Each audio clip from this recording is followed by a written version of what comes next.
Now we're gonna talk about, let's call it the main phase of the main page of Claude, and it's right here. So let me go to this side here. So this is kind of how we will look, right? And when you're using Claude, just know that, or any other LLM, like 80% of what you do most likely is gonna be in this part of the LLM where you'll have the chat, then you'll have the models in here, you will have the connectors, the skills, you can add files, you can add screenshots, you can bring your projects in here. So think about it as a simplified way of where that you can organize or operate your LLM.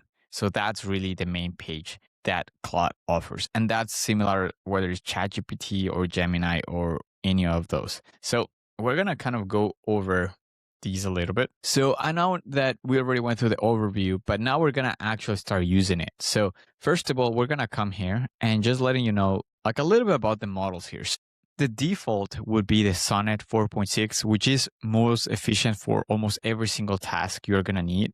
I will say if you need a little bit more ambitious work capabilities, you're probably going to use the Opus 4.6, which is going to consume some more credits, but it's probably going to be a little better, more polished. Then you have the faster mode that is like the Haiku 4.5. So you think about it like Haiku is the fastest one, Opus is let's call it the most polished one, and Sonnet is that nice balance between both, right?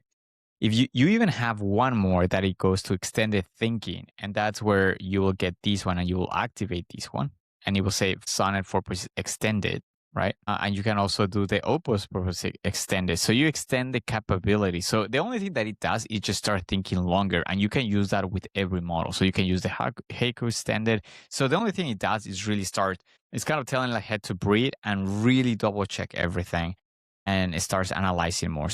So by then, it's also taking more tokens, but you can use the extended thinking with every module here. You can deactivate it too, and then you can have other legacy models that are the previous models if there's one that you really like. I wouldn't recommend to use this.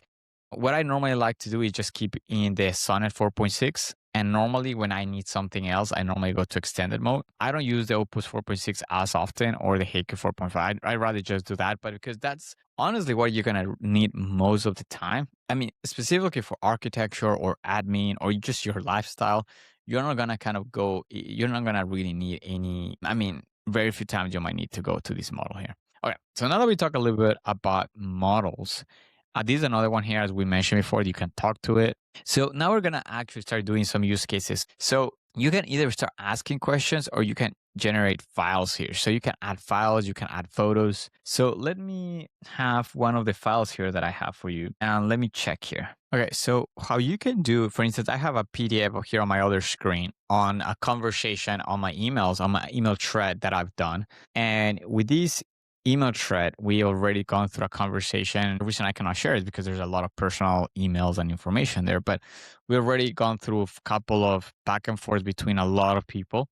And I want to actually create like a summary of this, right? So you can bring that in. You can come here. You can bring that in here. You see how you have the PDFs and you have several threads in here. So you can tell it, again, this could just be very simple. Just like create summary with chronological changes of this of this project, let's call it, right? And with that, you can come here and it will automatically it will analyze all the thread PDFs and it will do that. But that's the first thing you can do without you having to, so all that, it will start creating like all the changes you have. It starts kind of doing all these changes like that, right? And it actually creates a chronological change of what are the changes. So this is very useful for architecture because imagine you're a project manager and you have all these changes that have gone through the past months and you don't remember. So it's great that you can upload all your email threads here and it will actually summarize them and it will kind of tell you when was the change done, who proposed what. So that's the first thing you can use it. You can use it also, it will actually give you a statement of like what are the current status of the project, right? Survey scheduled to April 16th, earliest available slot, right? You have open risk, right? A scope overlap with prior prover surveying, Okay, so you see how it's giving you that, and you can start asking more questions like, what are the next steps, or what other consultants should I add right now? What are you thinking about that? Like, you can mix your experience along with the strategic, or at least a second opinion with an LLM based on an experience. You can tell it to ask as an experienced project manager, or architect, or surveyor, or structural engineer.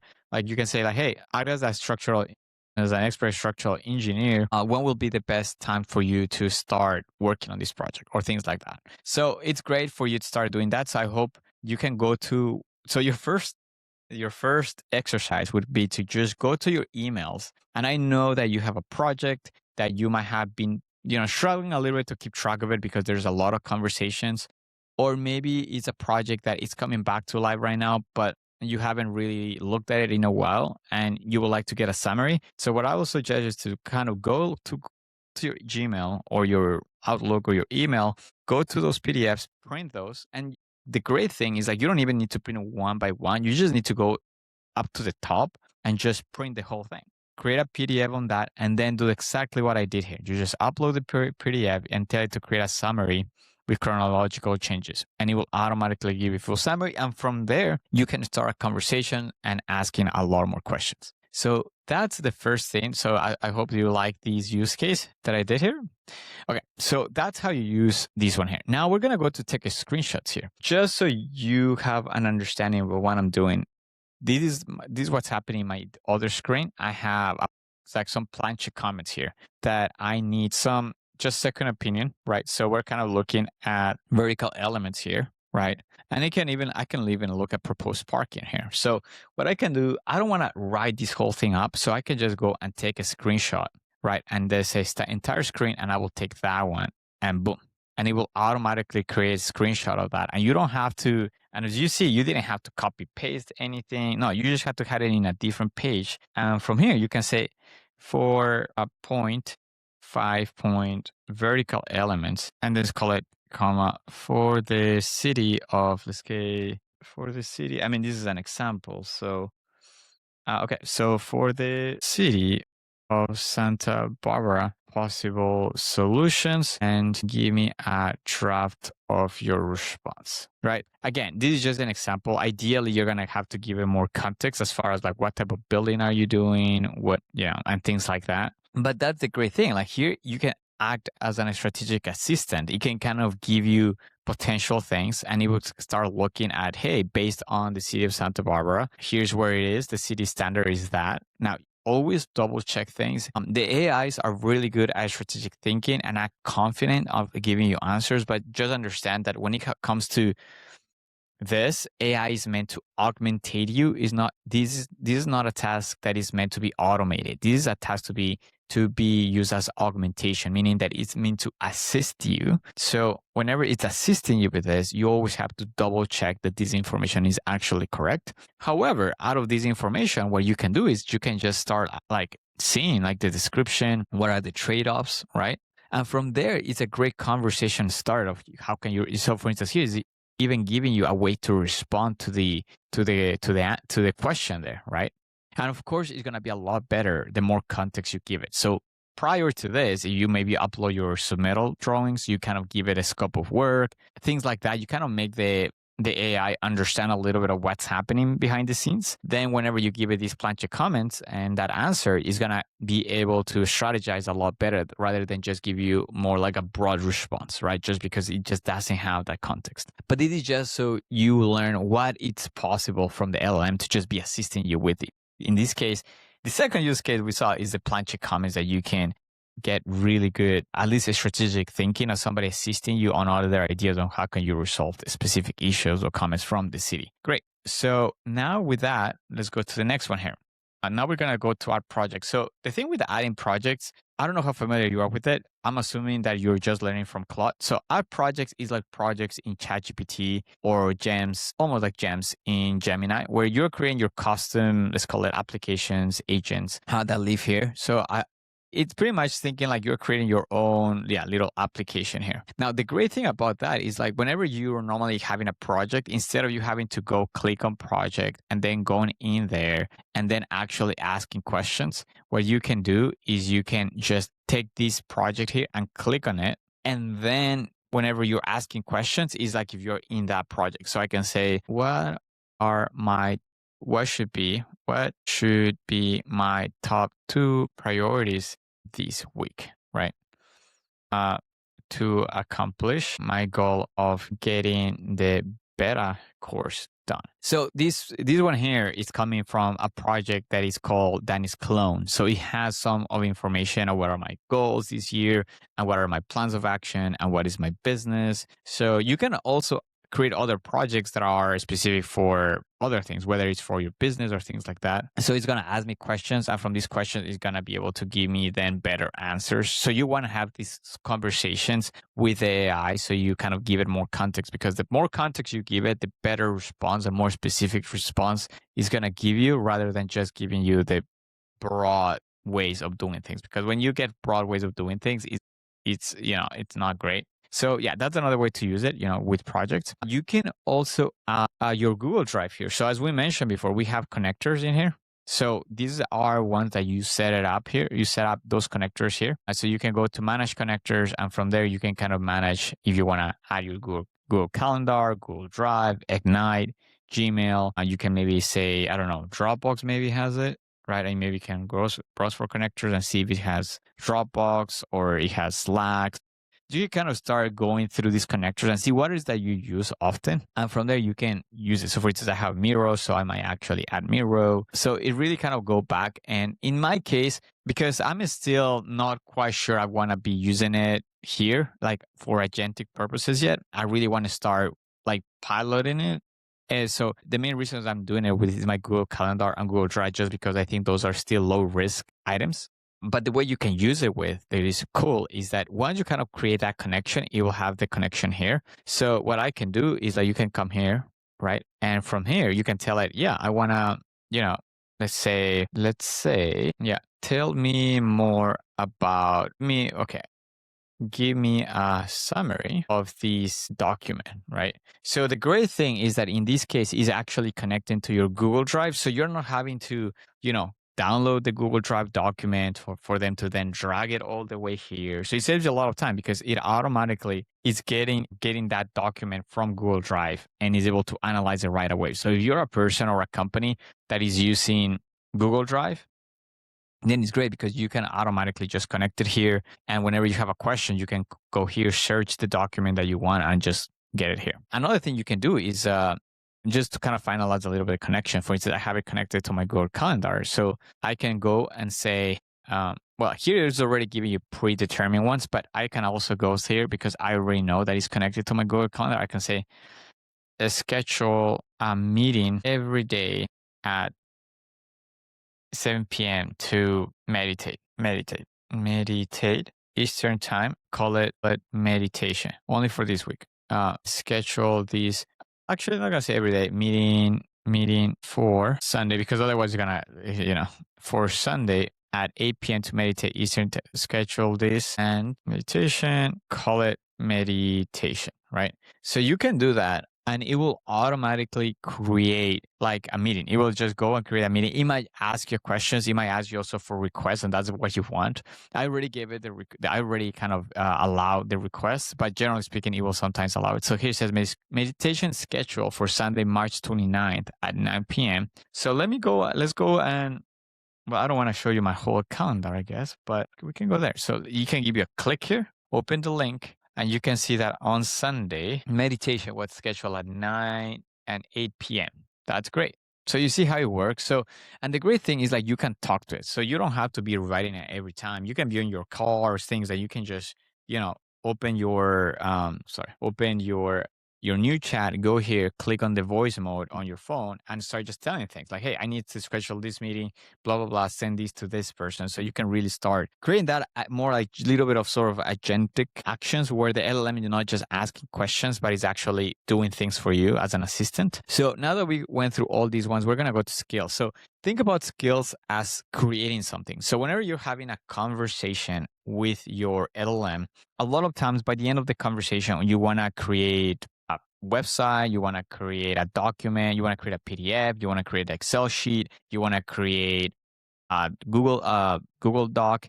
So think about skills as creating things. So whenever you want to say you want to create a website or something, for instance, you will have a web artifact. So it's a way of you automating the creation process of a document. So I can say, hey, I want to create a proposal that has my brand. So I will come here and say, create a template proposal for a client, right? Again, very simple, just to kind of give you an overview. And then I'll say, but I want to make sure that the proposal has my brand, right? So I already have a skill that has all my branding with colors and everything. So I go ahead and do this. And what it does is that whenever you create skill, it will automatically not just give you an answer, it will actually create a document, whether it's a website, whether it's a not a website, but like a UI or like a HTML, whether it's a Google Doc, whether it's an Excel sheet, whether it's a PowerPoint. So it will start doing all that. Yeah, let's say AI consulting. Let's call it. Yeah, I want it to be. Let's say Google Doc. Let's say proposed solution. That's cool. I mean, it's actually pretty good at asking you these questions, because remember that the more context is given, the better. For the purpose of these examples, and us not having to go for like an hour long video, I'm just trying to kind of make it very simple. But ideally, you guys are making it kind of what we talk about the prompt engineering course, where it was task, role, ingredients, all these ingredients. You're ideally creating like a good prompt that you can actually leverage this. But you see how it's actually creating stuff here. And what it's going to give me is going to give me a document. The skills is for that. It's like having like already web designer ready for you. It's like having Excel expert ready to create Excel sheet of whatever is that you're talking with the LLM with. Like if you're talking to LLM about housing studies in Denver, and it's giving you all this data, and at the end you are wanting to, hey, can you put this on an Excel sheet? That's what a skill does, right? Like you would click on a skill that is able to create these Excel sheets, right? That you already kind of know the result of how it's not just gonna give you a generic Excel sheet you have already tested. And we will go more in depth of how to create these skills once we get to the skill section that is not quite yet here, but it will be in and I think it's probably the next one is where we'll start customizing our skills. Okay, so now it's finally done creating the proposal, and you see how it has its brand, right? Like it has the colors, it has all the things that in the brand, in the skill, it was already set up in place that this is the colors, this is the each one title. So you see how it has the colors, it has those things. So it has the branding in there. And that's what we'll go over later today, but on a different video, but eventually creating these skills, right? That are more into brand with your company. So that's another one, right? That's skills. Then you have the connectors, as we mentioned before. Here's where you will manage all your connections. So if you're a Gmail user, that's something you might want to do is start connecting it with your Google Calendar or your Google Drive. You can connect it with your Gmail too, and start kind of saying, hey, please organize my emails, organize this, block any spam or things like that. So think about it, a way of doing that. I haven't connected it yet. I'll probably be connecting it in the next month or so. I just wanted to start testing those just in a low level skills that I don't feel like, oh my gosh, I'm sharing all this information. I know that they are technically not sharing my information, but at the same time, in my mind, I'm just rather start with these ones here that are more like low risk. And then once I feel more comfortable, then move to Gmail and the other things. But yeah, that's other way to start working with it. AIs. So with that being said, we're going to go to one more here. Then we have the research. Again, this one here is a little bit like if you really want to go in-depth research, great thing is you can do this and you can do that and it will start doing research mode, right? So you can, if you're looking for a specific, maybe you're looking for a specific appliance, or maybe you're looking for a specific specification that was hard to find, then you want to make sure that you do the web search and the research, right? So that's another thing. Web search, you kind of most of the time want to have it activated. If for whatever reason you wanted to analyze a PDF or things like that, and you want to make sure it's analyzing just a PDF and it's not bringing any other information, you just have to make sure that you're on, like, take the web search out. In that way, it's generating either information from the data that it already has, the data that it was trained with, or is giving you information exactly for the information you are giving it. So it's not really going and scraping the web looking for information if you turn that one off. Then use style here. You can use normal, learning. I like to keep it in concise. I think concise is a good one, but you need to kind of do that. Otherwise, you can create your own style. You kind of give it your own voice. This one here, you might have to kind of give it like a written example. So if there's a specific way you want it to write, or you want it to write like you kind of go there and upload here like a specific emails or documents that you have written that you kind of like that way that it was written, and it will start getting that same style for you. So that's another way of doing it here. Concise is very good, because it will keep things in bullet points and things like that. But creating your own is also great, because you can start with a foundation like the concise and then improve it to your own tone. So that's another thing. These ones here are more like, as we mentioned in one of the previous classes here, they're just kind of automated ways of doing things here. So for instance, this is very useful actually, because let's say I can come here to my calendar, and I think I did one already here and I can show you. But what you can do is just come to your calendar here and you can tell it, hey, based on my calendar, give me the tips on how to organize my calendar.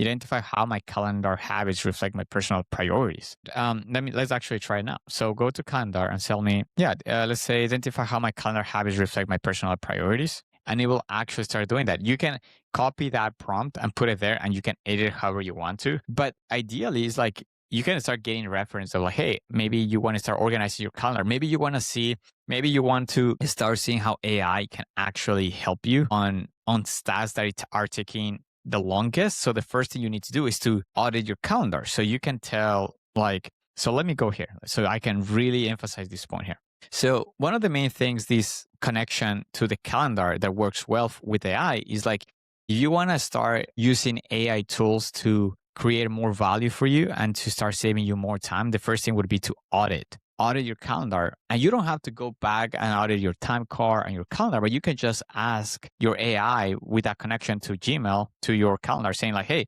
audit my calendar for the last month and tell me where I'm spending the most time. And that will give you a report on where are you spending all most activities. Now, of course, you need to keep a track on your calendar. But here, for instance, I'm telling it to, hey, identify my calendar habits to reflect my personal priorities. And here's giving me a whole overview of like, hey, this is the total time track. Here's the scheduled events. This is the areas per hour that you're doing these things, right? And it kind of gives you a whole overview based on your calendar. So you want to make sure you kind of keep your calendar up to date so you can get a lot of these data feedback. So you can, do the most you can with your data that you already have, right? And then this is just an open starting to conversation from here. Then you can come here and start asking more questions on how can you do this with my calendar? Can you automate it? Can you show me how can I get better at it, right? So look at this. So from this audit, you can start saying, this is how much time I'm dedicating for content and marketing, right? Maybe I should not dedicate that much time. Maybe I should dedicate more to health and wellness. So you can get a lot of the data in there just of these overviews. And I think that's pretty much it. I mean, with this information, you can do 80% of the work out there. So start practicing it. Start kind of using these tools here as far as bringing documents in, creating screenshots, not just using it for prompting, but leverage the documents and the data that you already have for you to then start asking the questions.